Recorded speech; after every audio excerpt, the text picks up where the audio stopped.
ಇಷ್ಟ ಇಲ್ಲ ಅಂತ ಹೇಳೋದಕ್ಕೂ ಅದನ್ನು ಬೇಕು ಅಂತ ನೆಗೆಟಿವ್ ಮಾಡೋದಕ್ಕೂ ತುಂಬ ಡಿಫ್ರೆನ್ಸ್ ಇದೆ ಆ್ಯಕ್ಚುಲಿ.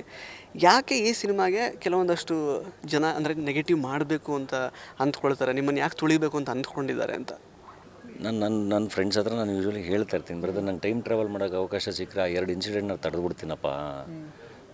2 ಇನ್ಸಿಡೆಂಟ್ನ ತಡೆಯೋದು ಅನ್ನೋದು ಅದು ನನ್ನ ಎಮೋಷನ್. ಅದಾಗದೇ ಇಲ್ದಂಗೆ ತಡೆಯೋದಿದೆಯಲ್ಲ, ಅದು ಭಾಳ ಚೆನ್ನಾಗಿರುತ್ತೆ ಅಂತ, ಎಲ್ಲವೂ ಚೆನ್ನಾಗಿರುತ್ತಲ್ವ ಅವಾಗ. ಆಯಿತಾ, ಆದಮೇಲಿಂದ್ರದ್ದು ಅದ್ಯಾವುದೋ ನಮ್ಮ ಕೈಲಿಲ್ಲ. ಸೊ ಅಷ್ಟೇ ನಾನು ಮಾತಾಡಿರೋದು. ಅದಕ್ಕೆ you should watch full videos ಅಲ್ವಾ. ನಮಸ್ಕಾರ ಸ್ನೇಹಿತರೆ, ವಿಶ್ವವಾಣಿ ಟಿ ವಿ ಸ್ಪೆಷಲ್ನ ಈ ಒಂದು ವಿಶೇಷ ಸಿನಿಮಾ ಸೆಗ್ಮೆಂಟಿಗೆ ಸ್ವಾಗತ. ನಾನು ಸುಜಯ್ ರಾಜ್. ಸ್ನೇಹಿತರೆ, ಡಾಲಿ ಪಿಕ್ಚರ್ಸ್ ನಿರ್ಮಾಣದ ಮದರ್ ಪ್ರಾಮಿಸ್ ಸಿನಿಮಾ ಕಳೆದ ವಾರ ಬಿಡುಗಡೆ ಆಗಿದೆ.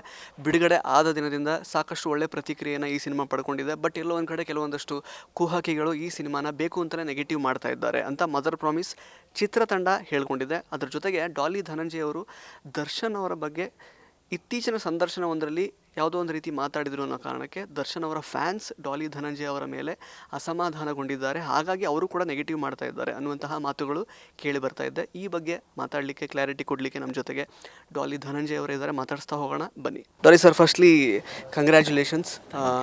ಒಂದು ಒಳ್ಳೆ ಪ್ರತಿಕ್ರಿಯೆಯನ್ನು ಈ ಒಂದು ಸಿನಿಮಾ ಪಡ್ಕೊಳ್ತಾ ಇದೆ. ಅಂದರೆ ಬಿಡುಗಡೆಗಿಂತ ಮೊದಲು ಅಷ್ಟೇನು ಸದ್ದು ಮಾಡಿರಲಿಲ್ಲ, ಜಾಸ್ತಿ ಗೊತ್ತಿರಲಿಲ್ಲ ಈ ಸಿನಿಮಾ ಯಾವ ಜಾನ್ರಕ್ಕೆ ಸೇರುತ್ತೆ, ಏನು ವಿಷಯ ಎಂಥದ್ದು ಗೊತ್ತಿರಲಿಲ್ಲ. ಬಟ್ ರಿಲೀಸ್ ಆದಮೇಲೆ ಬಹಳನೇ ವಿಭಿನ್ನ ರೀತಿಯ ಒಂದು ಸಿನಿಮಾ ಅನ್ನುವಂತಹ ಒಂದು ಪ್ರತಿಕ್ರಿಯೆಯನ್ನು ಈ ಸಿನಿಮಾ ಪಡ್ಕೊಂಡಿದೆ. 2ನೇ ವಾರಕ್ಕೆ ಮುನ್ನುಗ್ತಾ ಇದೆ. ಎಷ್ಟು ಖುಷಿ ಆಗ್ತಾ ಇದೆ ನಿಮಗೆ? ಇಲ್ಲ, ಭಾಳ ಖುಷಿ ಇದೆ. ಯಾಕೆಂದರೆ ಇದು ಡೆಫಿನೆಟ್ಲಿ ಒಂದು ಹೊಸ ಜಾನ್ರ, ಗ್ಯಾಂಗ್ಸ್ಟರ್ ಕಾಮಿಡಿ. ನಿಮಗೆ ಅಲ್ಲಿ ಗ್ಯಾಂಗ್ಸ್ಟರ್ಗಳಿದ್ದಾರೆ, ಮಚ್ಚುಲಾಂಗಿಲ್ಲ, ಬ್ಲಡ್ ಶೆಡ್ ಇಲ್ಲ. ಗ್ಯಾಂಗ್ಸ್ಟರ್ಗಳಿದ್ದಾರೆ, ಬಟ್ ಅಲ್ಲಿ ನಗು ಇದೆ, ಅಲ್ಲಿ ಕ್ರೌರ್ಯ ಇಲ್ಲ. ಸೊ ಆ ಥರದ್ದೊಂದು ಸಿನಿಮಾ. ಅದು ಸಖತ್ತಾಗಿ ಪ್ರೇಕ್ಷಕರು ಪೇಯ್ಡ್ ಪ್ರೀಮಿಯರ್ಸಿಂದ ಹಿಡಿದು ಇವತ್ತಿನ ಫಸ್ಟ್ ವೀಕ್ ಎಲ್ಲ ಶೋ ಅಲ್ಲೂ ಭಾಳ ಚೆನ್ನಾಗಿ ನಕ್ಕು ಥಿಯೇಟ್ರಲ್ಲಿ ಎಂಜಾಯ್ ಮಾಡಿ ಅದ್ರ ಬಗ್ಗೆ ಭಾಳ ಒಳ್ಳೆ ಮಾತುಗಳನ್ನ ಆಡಿದ್ದಾರೆ. ಆ್ಯಂಡ್ ರಿವ್ಯೂಸ್ಗಳ ಜೊತೆಗೆ, ಅಂದರೆ ನೀವೆಲ್ಲರೂ ಪತ್ರಿಕಾ ಮಾಧ್ಯಮದವ್ರು ಮಾಡಿರೋ ರಿವ್ಯೂಸ್ಗಳು ಎಷ್ಟು ಚೆನ್ನಾಗಿದೆಯೋ ಅಷ್ಟೇ ಚೆನ್ನಾಗಿ ಪ್ರೇಕ್ಷಕರೇ ಅವರೇ ಪರ್ಸ್ನಲಾಗಿ ವೀಡಿಯೋಗಳನ್ನ ಮಾಡಿ ಇದನ್ನು ಈ ಸಿನಿಮಾನ ಮಿಸ್ ಮಾಡ್ಕೋಬೇಡಿ ಅಂತ ಹೇಳಿ ರಿವ್ಯೂಸ್ಗಳನ್ನ ಹಾಕಿದ್ದಾರೆ. ಸೊ ಅದೆಲ್ಲ ನೋಡಿದಾಗ ಭಾಳ ಖುಷಿ ಆಯ್ತು. ಏಕೆಂದರೆ ಇದು ಅಂದರೆ ಈ ಸಿನಿಮಾದಲ್ಲಿ ನಾನು ಮೇಯ್ನ್ ಲೀಡ್ ಅಲ್ದಲೇ, ಇದು actually this is my production film. ನಾನೊಬ್ಬ ನಿರ್ಮಾಪಕವಾಗಿ ಅಷ್ಟೇ ಇರಬೇಕು. ಬಟ್ ಅಷ್ಟೂ ಜನ ಸೇರಿ ಹುಡುಗರು ಏನೋ ಮಾಡಬೇಕಾದ್ರೆ ಈ ಥರದ್ದೊಂದು ಪಾತ್ರ ನೀವು ಮಾಡ್ತೀರಾ ಅಂತ ಕೇಳಿದಾಗ, ಇರಲಿ ಈ ಥರದ್ದೊಂದು ಟ್ರೈ ಮಾಡೋಣ ಅಂತ. ಅಂದರೆ ನಾನು ಎಲ್ಲರೊಳಗೆ ಒಂದಾಗಿ ಒಂದು ಟ್ರೈ ಮಾಡೋಣ, ಏನಾಗಲ್ಲ ಅಂಥೇಳಿ ಆ ಸಿನಿಮಾದ ಭಾಗ ಆಗಿದ್ದು.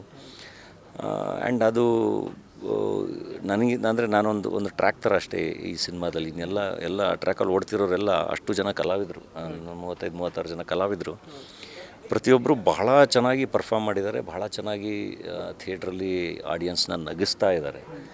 ಆ್ಯಂಡ್ ಆ ನಗು ಒಬ್ಬರಿಂದ ಒಬ್ರಿಗೆ ಟ್ರಾನ್ಸ್ಫರ್ ಆಗ್ತಿದೆ, ಪ್ರೇಕ್ಷಕರಿಂದ ಪ್ರೇಕ್ಷಕರಿಗೆ ಸಿನಿಮಾ ಬಗ್ಗೆ ಒಳ್ಳೆ ಮಾತುಗಳು ಹೋಗ್ತಾಯಿದೆ. ಅದು ಬಹಳ ಖುಷಿ. ಅಂದರೆ ಈ ಥರದ್ದೊಂದು ಅಟೆಂಪ್ಟು, ಅಂದರೆ ಅಷ್ಟು ಜನ ಹೊಸಬ್ರನ್ನ ಇಟ್ಕೊಂಡು ಏನೋ ಮಾಡಿದಂಥ ಪ್ರಯತ್ನಗಳು ಗೆದ್ದಾಗ ಅದು ಇನ್ನೊಂದಿಷ್ಟು ಭಾಳ ಒಳ್ಳೆ ಎನರ್ಜಿ ಕೊಡುತ್ತೆ. Correct sir. ಒಬ್ಬ ಈಗ ಕಮರ್ಷಿಯಲ್ ಫಿಲಮಲ್ಲಿ ಒಂದು ಕಮರ್ಷಿಯಲ್ ಹೀರೋ ಆಗಿ ಕಾಣಿಸ್ಕೊಂಡು ವಿಲ್ಲನ್ ಆಗಿ, ಅಂದರೆ ಬೇರೆ ಬೇರೆ ಪಾತ್ರಗಳಲ್ಲಿ, ಅಂದರೆ ಕಂಪ್ಲೀಟ್ ಆ ಕಮರ್ಷಿಯಲ್ ಎಲಿಮೆಂಟ್ಸ್ನೆಲ್ಲ ಶೆಡ್ ಮಾಡಿ ಒಂದು ಪಾತ್ರವಾಗಿ ಕಾಣಿಸ್ಕೊಂಡು, ಅಂದರೆ ಬೇರೆ ಬೇರೆ ರೀತಿಯಲ್ಲಿ ನಿಮ್ಮನ್ನು ನೀವು ಎಕ್ಸ್ಪೆರಿಮೆಂಟಿಗೆ ಒಡ್ಕೊಳ್ತಾನೆ ಇದ್ದೀರಾ. ಪ್ಲಸ್ ನಿರ್ಮಾಣ ಅಂತ ಬಂದಾಗ ಈ ಥರದ್ದು ಡಿಫ್ರೆಂಟ್ ಜಾನ್ರ್ ಆಫ್ ಸಿನಿಮಾಸ್ನ ನೀವು ಎಕ್ಸ್ಪ್ಲೋರ್ ಮಾಡ್ತಿದ್ದೀರಾ. ಅಫ್ಕೋರ್ಸ್ ಅದ್ರ ಬಗ್ಗೆ ಅಪ್ರಿಷಿಯೇಟ್ ಮಾಡಲೇಬೇಕು. ಈ ಪರ್ಟಿಕ್ಯುಲರ್ ಸಿನಿಮಾದಲ್ಲಿ ನಿಮ್ಮದು ಅಂದರೆ ನೀವು ಜಾಸ್ತಿ ಫುಲ್ ಲೆಂತ್ ಅಂತೂ ಇಲ್ಲವೇ ಇಲ್ಲ. ಆಲ್ಮೋಸ್ಟ್ ಎಲ್ಲ ಸೇರಿಸಿ ಒಂದು 15 ನಿಮಿಷ ಅಂತ ಅಂದ್ಕೊಳ್ಬೋದು ನೀವು ಕಾಣಿಸ್ಕೊಳ್ಳೋದು ಇಡೀ ಅಂದರೆ ಫಿಲಮಲ್ಲಿ. ಸೊ ಅಂದರೆ ನಾನು ಈ ಥರದ ಸಿನಿಮಾ ಮಾಡಿದ್ರೆ ಜನ ಒಪ್ಕೊಳ್ತಾರ ಅನ್ನೋ ಥರ ಏನಾದರೂ ನಿಮಗೆ ಥಾಟ್ಸ್ ಇತ್ತಾ? ಮೊದಲು ಕನ್ಫ್ಯೂಷನ್ಸ್ ಏನಾದ್ರು ಇತ್ತಾ? ನಾನು ಹಿಂಗೆ ಮಾಡಿಬಿಟ್ರೆ ಏನು ಅನ್ಕೋತಾರೆ ಜನ, ಹೆಂಗೆ ತಗೋತಾರೆ ಅಂತ? ಹೇಗೆ? ಇಲ್ಲ, ಯೂಶ್ವಲಿ ಏನಾಗುತ್ತೆ, ಇವಾಗ ನಾನು ಟಗರು ಆದಮೇಲೂ ರತ್ನ ಪ್ರಪಂಚ ಮಾಡಬೇಕಾದ್ರೆ ಡಾಲಿ ಆದವನು ಸೀದಾ ನಾನು ರತ್ನಾಕರ ಆಗ್ಬೋದಾ ಅನ್ನೋ ಒಂದು ಯೋಚನೆ ಬರೋದು ಸಹಜ. ಬಟ್ ಒಬ್ಬ ಆ್ಯಕ್ಟ್ರಾಗಿ ಐ ಥಿಂಕ್ ಆ ಪಾತ್ರನೂ ನಿಭಾಯಿಸ್ಬೋದು, ಕನ್ವಿನ್ಸಿಂಗಾಗಿ ಹೇಳ್ಬೋದು ಅಂತ ಅಂದಾಗ ಮಾಡ್ಬೋದು. ಈಗ ಅದೇ ಜಯನಗರ 4th ಬ್ಲಾಕ್ ಹುಡುಗನೇ ಟಗರು ಡಾಲಿ ಆಗಿದ್ದು. ಸೊ ಆ ಡಾಲಿ ವಾಪಸ್ ಜಯನಗರ 4th ಬ್ಲಾಕ್ ಹುಡುಗ ಆಗ್ಬೋದಲ್ಲ. ಸೊ ಹಾಗೆ ಪ್ರತಿ ಸಾರಿನೂ ಹೊಸದೇನೋ ಒಂದು ವರ್ಸಟೈಲ್ ಆಗಿ ಹೊಸದಾಗಿ ಎಕ್ಸ್ಪೆರಿಮೆಂಟ್ ಹಂಗೆ ಟ್ರೈ ಮಾಡ್ತಾ ಹೋದಾಗ ನಾವು ಆ್ಯಕ್ಟ್ರಾಗಿ ಇನ್ನೊಂಥರ ಇವಾಲ್ವ್ ಆಗ್ತಾ ಹೋಗೋದು. ಅದರಲ್ಲಿ ಕೆಲವೊಂದು ಸೋಲ್ಬೋದು, ಕೆಲವೊಂದು ಗೆಲ್ಬೋದು, ಕೆಲವೊಂದು ಭಾಳ ಚೆನ್ನಾಗಿ ಗೆಲ್ಬೋದು. ಸೊ ಆ ಪ್ರೋಸೆಸ್ನ ನಾವು ಎಂಜಾಯ್ ಮಾಡಬೇಕು. ಹಾಗೆ ಇವಾಗ ನಾನು ಈಗ ನಾನು ಒಂದು ಕಡೆ ಅಣ್ಣ ಫ್ರಮ್ ಮೆಕ್ಸಿಕೋ ನಮ್ಮ ಪ್ರಾಪರ್ ನಮ್ಮ ಬಡವರಾಜ್ಕಲ್ ನಂತರ ಒಂದು ಪ್ರಾಪರ್ ಒಳ್ಳೆ ಮಾಸ್ ಎಂಟರ್ಟೈನರ್, ಇನ್ನೊಂದು ಕಡೆ 666 operation dream theatre, Hemanth Rao ಅವ್ರದ್ದೊಂದು ಭಾಳ ದೊಡ್ಡ ವಿಷನ್, ಒಂದು ಬ್ಯೂಟಿಫುಲ್ ಡ್ರೀಮ್ ಅದು ಅಂದರೆ ಇನ್ನೊಂದು ಕಡೆ ಹಲಗಲಿ ಅನ್ನೋ ಒಂದು ಸಿನಿಮಾ. ಅಂದರೆ ಈ ಈ ಈ ಪ್ರೋಸೆಸ್ ನಾನು ಆ್ಯಕ್ಟ್ರಾಗಿ ಎಂಜಾಯ್ ಮಾಡ್ತಾನೇ ಇರ್ತೀನಲ್ಲ, ಇದ್ರ ಮಧ್ಯೆ ಇನ್ನೊಂದು ವಿಭಿನ್ನವಾದದ್ದು ಏನಾದ್ರು ಈ ಥರದ್ದು ಬಂದಾಗ ಅದನ್ನು ಟ್ರೈ ಮಾಡೋಣ ಅಂತ ಒಂದು ಹಬಾಬಿ ಅಷ್ಟೇ, ಒಂದು ಹಸಿವು ಅದು. ಆ್ಯಂಡ್ ಅದಕ್ಕೆ ಒಳ್ಳೆ ರಿಸಲ್ಟ್ಗಳು ಸಿಕ್ಕಾಗ ಎಕ್ಸ್ಪೆರಿಮೆಂಟ್ಸ್ ಮಾಡ್ಬೋದು ಅಂತ ಅನಿಸುತ್ತೆ. ಇಲ್ಲಾಂದರೆ ನಾವು ಒಂದೇ ಪ್ಯಾಟ್ರನಿಗೆ ನಾನು ಫಿಕ್ಸ್ ಆಗೋ ಚಾನ್ಸಸ್ ಭಾಳ ಇರುತ್ತಲ್ಲ. ನಾನು ಯಾವಾಗಲೂ ಡಾಲಿ ಆಗಿರ್ಬೋದು, ಅಥವಾ ನಾನು ಯಾವಾಗಲೂ ಮಾಸ್ ಸಿನಿಮಾಗಳನ್ನೇ ಮಾಡಿಕೊಂಡು ಹೋಗ್ಬೋದು, ಯಾವಾಗಲೂ ಬಡವರ ಎಸ್ಕಲ್ಲೇ ಮಾಡ್ಬೋದು, ಪಾಪ್ಕಾರ್ನ್ ಮಂಕಿ ಟೈಗರ್ನೇ ಮಾಡ್ಬೋದು. ಸೊ ಅದನ್ನು ಬಿಟ್ಟು ಏನೋ ಟ್ರೈ ಮಾಡಬೇಕಲ್ಲ, ಅದು ಮಾಡ್ತಾ ಇರಬೇಕು. ಅದು ಯಾವಾಗಲೂ ಈ ಥರದ ಅಟೆಂಪ್ಟ್ಸ್ಗಳು ಸಕ್ಸಸ್ ಆದಾಗ ಓಕೆ ಇನ್ನೊಂದಿಷ್ಟು ಮಾಡೋಣ ಅಂತ ಅನ್ಸೋದು. Sir, no film is divide of critics. ಅಂದರೆ ಎಲ್ಲ ಎಂಥ ಈಗ ಇಂಡಸ್ಟ್ರಿ ಕಲ್ಟ್ ಬ್ಲಾಕ್ ಬಸ್ಟರ್ ಅನ್ನೋ ಸಿನಿಮಾಗಳಿಗೂ ಕ್ರಿಟಿಕ್ಸ್ ಇರ್ತಾರೆ, ಅಥವಾ ಅದಕ್ಕೆ ಇದು ನಂಗೆ ಇಷ್ಟ ಆಗಿಲ್ಲ ಅಂತ ಹೇಳೋರು ಇರ್ತಾರೆ. ಇಷ್ಟ ಇಲ್ಲ ಅಂತ ಹೇಳೋದಕ್ಕೂ ಅದನ್ನು ಬೇಕು ಅಂತ ನೆಗೆಟಿವ್ ಮಾಡೋದಕ್ಕೂ ತುಂಬ ಡಿಫ್ರೆನ್ಸ್ ಇದೆ ಆ್ಯಕ್ಚುಲಿ. ಯಾಕೆ ಈ ಸಿನಿಮಾಗೆ ಕೆಲವೊಂದಷ್ಟು ಜನ ಅಂದರೆ ನೆಗೆಟಿವ್ ಮಾಡಬೇಕು ಅಂತ ಅಂದ್ಕೊಳ್ತಾರೆ, ನಿಮ್ಮನ್ನು ಯಾಕೆ ತುಳಿಬೇಕು ಅಂತ ಅಂದ್ಕೊಂಡಿದ್ದಾರೆ ಅಂತ? ನನಗೆ ಅದು ಗೊತ್ತಿಲ್ಲ. ಅಂದರೆ ನಾನು ಮೊದಲೆಲ್ಲ ಭಾಳ ತಲೆಕೆಡ್ಸ್ಕೊತಾ ಇದ್ದೆ. ಬಟ್ ಇವಾಗ ಹೆಂಗೆ ಅನಿಸಿದೆ ಅಂದರೆ, ಐ ಥಿಂಕ್ ಒಂದು ದಾರಿಲಿ ನಡಿಬೇಕಾದ್ರೆ ಕಾನ್ಫ್ಲಿಕ್ಟ್ಸ್ಗಳು ಭಾಳ ಸಹಜ. ಅದು ಬೇರೆ ಬೇರೆ ರೂಪದಲ್ಲಿ ಬರ್ಬೋದು. ಆ್ಯಂಡ್ ಅದು ಬರೀ ನನಗೆ ಅಂತಲ್ಲ, ಭಾಳ ಸಿನಿಮಾಗಳಿಗೂ ಆ ಥರ ಕಾನ್ಫ್ಲಿಕ್ಟ್ಸ್ಗಳು ಬರ್ತಾನೆ ಇರ್ತವೆ ರೆಗ್ಯುಲರಾಗಿ. ನಾನೊಂಚೂರು ಜಾಸ್ತಿ ಸಿನಿಮಾಗಳು ಮಾಡೋದ್ರಿಂದ, ನಿರ್ಮಾಪಕ ಆಗಿ, ನಟ ಆಗಿ, ಇದು ಎಲ್ಲ ನನಗೆ ಜಾಸ್ತಿ ಸರಿ ಧನಂಜಯ್ ಹಿಂಗೆ ಅದು ಬರ್ತಾಯಿದೆ ಅಂತ ಅನಿಸ್ಬೋದು. ಆ್ಯಂಡ್ ನಾನು ಪ್ರತಿ ಹೆಜ್ಜೆ ಹತ್ತಬೇಕಾದ್ರೂ ಭಾಳ ಕಷ್ಟಪಟ್ಟೆ ಹತ್ತಬೇಕು. ನನಗೇನು ಈಸಿ ಪಾತ್ ಅಂತ ಇಲ್ಲ. ಸೊ ಅದಕ್ಕೆ ನಾನು ಫಿಕ್ಸ್ ಆಗಿದ್ದೀನಿ. ಇಟ್ಸ್ ಓಕೆ, ನಾನು ಎಷ್ಟು ಎಫರ್ಟ್ ಹಾಕ್ತೀನಿ ಅಷ್ಟು ಮೇಲೆ ಹೋಗಬೇಕು. ಆ್ಯಂಡ್ ಪ್ರತಿ ಸರಿನೂ ಅದು ಏನೋ ಹಂಗೆ ಆಗ್ಬಿಡುತ್ತೆ ಅಂತ ಅಲ್ಲ. ಬಟ್ ನನ್ನ ಕನ್ಸಿಸ್ಟೆಂಟ್ ಎಫರ್ಟ್ ಅಂತೂ ನಾನು ಬಿಡಲ್ಲ. ನನ್ನ ಕೈಯಲ್ಲಿ ಎಷ್ಟರ ಮಟ್ಟಿಗೆ ಪುಷ್ ಮಾಡೋಕ್ಕಾಗುತ್ತೆ ಅಷ್ಟರ ಮಟ್ಟಿಗೆ ನಾನು ಪುಷ್ ಮಾಡ್ಕೊಂಡು ಕೆಲಸ ನಾನು ಮಾಡ್ತಾನೇ ಇರ್ತೀನಿ. ಆ್ಯಂಡ್ ನನ್ನ ಕನಸುಗಳ ಕಡೆಗೆ ನಾನು ಟ್ರಾವೆಲ್ ಮಾಡ್ತಾನೇ ಇರ್ತೀನಿ. ಅದ್ರ ಮಧ್ಯೆ ಬರೋವಂಥದ್ದೆಲ್ಲ ಅದು ಓಕೆ, ಅದನ್ನು ದಾಟಿನೇ ಮುಂದಕ್ಕೆ ಹೋಗ್ಬೇಕು. ಅದು ಬೇರೆ ದಾರಿ ಇಲ್ಲ. ನಾವಿಲ್ಲಿ ಕುತ್ಕೊಂಡು ಎಷ್ಟೇ ಮಾತಾಡಿದ್ರು, ಅದನ್ನು ಹೆಂಗೆ ಅಡ್ರೆಸ್ ಮಾಡಿದ್ರು, ಏನೇ ಮಾಡಿದ್ರು ಅದು ಯಾವತ್ತೂ ಸಾಲ್ವ್ ಆಗಲ್ಲ ಅದು. ಸೊ ಏಕೆಂದರೆ ಒಬ್ರೊಬ್ರದ್ದು ಮೈಂಡ್ಸೆಟ್ಸ್ ಒಂದೊಂದು ಥರ ಇರುತ್ತೆ. ಈಗ ಈಗ ಅನಾನಿಮಸ್ ಅಕೌಂಟ್ಸಲ್ಲಿ ಕೂತ್ಕೊಂಡು ಅವ್ರಿಗೆ ಇಷ್ಟ ಬಂದಂಗೆಲ್ಲ ಏನೇನೋ ಎಲ್ರಿಗೂ ಮಾಡ್ತಾನೆ ಇರ್ತಾರೆ. ಯಾರನ್ನೂ ಬಿಟ್ಟಿಲ್ಲ ಅಲ್ಲಿ. ಎಂತೆಂಥ ದೊಡ್ಡವರು ಲೆಜೆಂಡ್ರಿ ಕ್ಯಾರೆಕ್ಟರ್ಸ್ನೇ ಬಿಟ್ಟಿಲ್ಲ. ಹಂಗಿದ್ದಾಗ ನಮ್ಮನ್ನು ಬಿಡ್ತಾರೆ. ಸೊ ನಾವು ಅದನ್ನೆಲ್ಲ ಮಜಾ ಮಾಡಬೇಕಷ್ಟೇ. ಮಜಾ ಮಾಡಿಕೊಂಡು ಕೆಲಸ ಮಾಡ್ಕೊಂಡು ಮುಂದಕ್ಕೆ ಹೋಗ್ಬೇಕು. ಸರ್, ಒಂದು ಒಳ್ಳೆ ಸಿನಿಮಾ ಅಂದರೆ ಸ್ಕ್ರಿಪ್ಟಿಗೆ ಬೆಲೆ ಕೊಟ್ಟು ಕಂಪ್ಲೀಟಾಗಿ ಏನು ಯಾವುದೇ ಒಂದು ಕಮರ್ಷಿಯಲ್ ಎಲಿಮೆಂಟ್ಸ್ ಏನು ಯಾರನ್ನೂ ಮಾಡೋಕ್ಕೋಸ್ಕರ ಏನೇನೋ ಸ್ವಲ್ಪ ಮಸಾಲೆ ಎಲ್ಲ ಮಿಕ್ಸ್ ಮಾಡಿರುವಂತಹ ಒಂದು ಸಿನಿಮಾ ಅಲ್ಲ. ಸೊ ಅಂಥ ಸಂದರ್ಭದಲ್ಲಿ ಆ ಒಂದು ಸಿನಿಮಾದ ಸಕ್ಸಸ್ನ ಒಂದು ಎಂಜಾಯ್ ಮಾಡಬೇಕಾದಂತಹ ಸಂದರ್ಭದಲ್ಲಿ ಓಕೆ, ನನ್ನ ಮೇಲೆ ದ್ವೇಷ ಇದ್ದರೆ ನನ್ನ ಮೇಲೆ ಮಾತ್ರ ಇಟ್ಕೊಳ್ಳಿ, ಸಿನಿಮಾ ಮೇಲೆ ತೋರಿಸ್ಬೇಡಿ ಅನ್ನುವಂತಹ ಮಾತುಗಳನ್ನು ನೀವು ಆಡಿದ್ರಿ ಸುದ್ದಿಗೋಷ್ಠಿಯಲ್ಲಿ. ಸೊ ಅದು ಅಂದರೆ ಯಾಕೆ ಆ ಥರ ಆಗುತ್ತೆ? ಎಸ್ಪೆಷಲಿ ಬಿಕಾಸ್ ಸಿನಿಮಾ ಥರ ಯಾಕೆ ನೋಡಲ್ಲ, ಬೇರೆದೆಲ್ಲ ಯಾಕೆ ಕನೆಕ್ಟ್ ಮಾಡ್ಕೋತಾರೆ ಕೆಲವರು ಅಂತ ಗೊತ್ತಿಲ್ಲ. ಈಗ ಸಾಕಷ್ಟು ಕಾರಣಗಳಿಗೆ ಕೆಲವರು ಇಷ್ಟ ಇರ್ತಾರೆ, ಸಾಕಷ್ಟು ಕಾರಣಗಳಿಗೆ ಕೆಲವ್ರಿಗೆ ಇಷ್ಟ ಇರಲ್ಲ. ಸೊ ಅದು ಅಷ್ಟರಲ್ಲೇ ಮುಗಿಬೇಕು. ಇಷ್ಟ ಇಲ್ಲ ಅಂದ ತಕ್ಷಣ ದ್ವೇಷ ಮಾಡಬೇಕು, ಅವ್ರನ್ನ ಮುಗಿಸ್ಬಿಡ್ಬೇಕು, ಅಲ್ಲಿವರೆಗೂ ಹೋಗಬಾರ್ದು. So you have to enjoy. ಅಂದರೆ ಎಲ್ಲದನ್ನು ನೋಡಬೇಕಲ್ಲ, ಒಳ್ಳೇದೇನು ಬರ್ತಾಯಿದೆ, ಆಯ್ತು ಹುಡುಗ ಒಳ್ಳೆ ಹಾಡು ಬರೆದಿದ್ದಾನೆ, ಏನೋ ಸಿನಿಮಾ ಮಾಡಿದ್ದಾನೆ, ಅದನ್ನು ಪ್ರೀತಿಯಿಂದನೇ ನೋಡಬೇಕು. ವಿಚಾರಗಳು ಒಂದು ಮನೆಯಲ್ಲೇ ನಾವು ನೀವು ಅಣ್ಣ ತಮ್ಮ ಅಂತಂದರೆ 4 ವಿಚಾರಗಳು ಬೇರೆ ಥರ ಇರುತ್ತೆ, ಬೇರೆ ವಿಷಯಕ್ಕೆ. ಸೊ ಅದನ್ನೆಲ್ಲ ಇಟ್ಕೊಂಡು ಹೊಡೆದಾಡಕ್ಕೆ ಹೋಗಬಾರ್ದು. I think we should build the industry, we should build the society very ಅಂದರೆ ಪಾಸಿಟಿವ್ ಆಗಿ, ಪ್ರೊಡಕ್ಟಿವ್ ಆಗಿ ಯೋಚನೆ ಮಾಡ್ಕೋತಾ ಬಿಲ್ಡ್ ಮಾಡಬೇಕು. ಸೊ ಅಷ್ಟೇ. ನಾನು ಹೇಳಿದ್ದೇನು ಅಂದರೆ ಅದೇ, ನಿಮ್ಗೆ ಅಷ್ಟು ನನ್ನ ಮೇಲೆಲ್ಲ ಕೋಪ ಇದ್ದರೆ ಅದು ನನ್ನ ಮೇಲೆ ಇಟ್ಕೊಳ್ಳಿ. ಪಾಪ ಇಷ್ಟು ಜನ ಹುಡುಗರು ಅವರೆಲ್ಲ ಕೆಲಸ ಮಾಡಿರ್ತಾರೆ, ಅಷ್ಟು ಜನದ ಭವಿಷ್ಯ ಇರುತ್ತೆ. ಸೊ ಅದ್ರ ಪಡೆಗೆ ಸಿನಿಮಾನ ಅದ್ರ ಪಡೆಗೆ ಅದು ಬಿಟ್ಬಿಡಿ ಅಂತ ಅಷ್ಟೇ. ಸರ್, ಅದೇ ಈಗ ಎಸ್ಕಲೇಟ್ ಆಗಿರುವಂತಹ ವಿಷಯ ಅಂದರೆ ನೀವೀಗ ಯಜಮಾನ ಸಿನಿಮಾದಲ್ಲಿ ದರ್ಶನ್ ಸರ್ ಜೊತೆ ನೀವು ಒಂದು ಪಾತ್ರನೇ ಮಾಡ್ತೀರಾ ಆ್ಯಕ್ಚುಲಿ. ಅದೇ, ಬಟ್ ಈಗ ಯಾಕೆ ನಿಮ್ಮನ್ನು ಯಾವುದೋ ಕಾರಣಕ್ಕದು ಕಾರಣ ಇಲ್ಲದೇ ನಿಮ್ಮ ಮೇಲೆ ಏನೋ ದರ್ಶನ್ ಫ್ಯಾನ್ಸ್ ದ್ವೇಷ ಕಟ್ಕೊಳ್ಳೋದು ಅಥವಾ ನಿಮ್ಮನ್ನು ಹೇಟ್ ಮಾಡೋವಂಥದ್ದು ಯಾಕೆ ಆಗುತ್ತೆ ಅಂತ? ಅವ್ರು ಯಾರು ಇದನ್ನೆಲ್ಲ ಮಾಡ್ತಾಯಿಲ್ಲ. ಆ್ಯಕ್ಚುಲಿ ಅವ್ರಿಗೂ ಇದಕ್ಕೂ ಸಂಬಂಧನೇ ಇಲ್ಲ.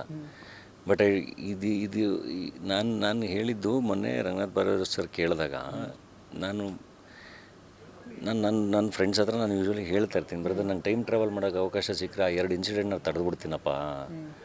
2 ಇನ್ಸಿಡೆಂಟ್ನ ತಡೆಯೋದು ಅನ್ನೋದು ಅದು ನನ್ನ ಎಮೋಷನ್. ಅದಾಗದೇ ಇಲ್ದಂಗೆ ತಡೆಯೋದಿದೆಯಲ್ಲ, ಅದು ಭಾಳ ಚೆನ್ನಾಗಿರುತ್ತೆ ಅಂತ. ಎಲ್ಲವೂ ಚೆನ್ನಾಗಿರುತ್ತಲ್ವ ಅವಾಗ, ಆಯಿತಾ.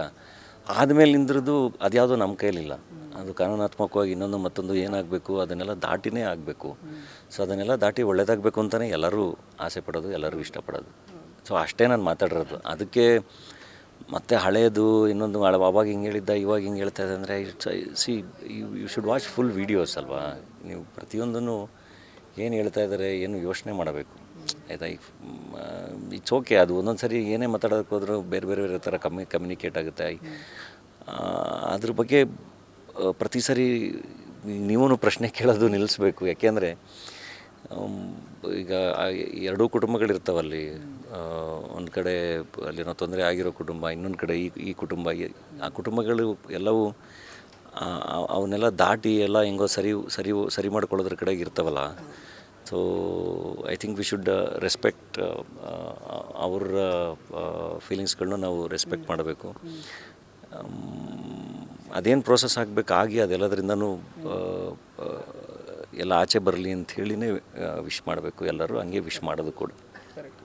ಸರ್, ನಿಮ್ಮ ಕುಟುಂಬಕ್ಕೆ ವಿಷಯ ಬರೋದಾದರೆ ಮಗ ಬಂದಿದ್ದಾರೆ ಆ್ಯಕ್ಚುಲಿ ಇವಾಗ. ಸೊ ಫಾದರ್ಹುಡ್ನ ಯಾವ ಥರ ಎಂಜಾಯ್ ಮಾಡ್ತಿದ್ದೀರಾ? ಸೊ ಎಷ್ಟು ಕಮಿಟೆಡ್ ಆಗಿರಬೇಕಾಗುತ್ತೆ? ಯಾವ ಥರ ರೆಸ್ಪಾನ್ಸಿಬಲ್ ಪರ್ಸನ್ ಆಗಿ ಬದಲಾಗಿದ್ದಾರೆ ಡಾಲಿ ಅವರು ಇವಾಗ ಅಂತ?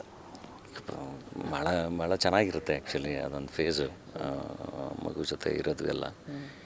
ಸೊ ಈಗ ನಾನು ರಿಲೀಸು ಅದು ಇದು ಅಂತೆಲ್ಲ ಭಾಳ ಓಡಾಟ, ಶೂಟಿಂಗಲ್ಲಿ ಬಿಸಿ ಇದ್ರೂ ನನ್ನ ಕೈಲಿ ಆದಷ್ಟು ಟೈಮ್ ಸ್ಪೆಂಡ್ ಮಾಡ್ತಾಯಿದ್ದೀನಿ. It's a very good phase. ತಂದೆ ಆದಮೇಲೆ I think will be more sensitive, more sensible.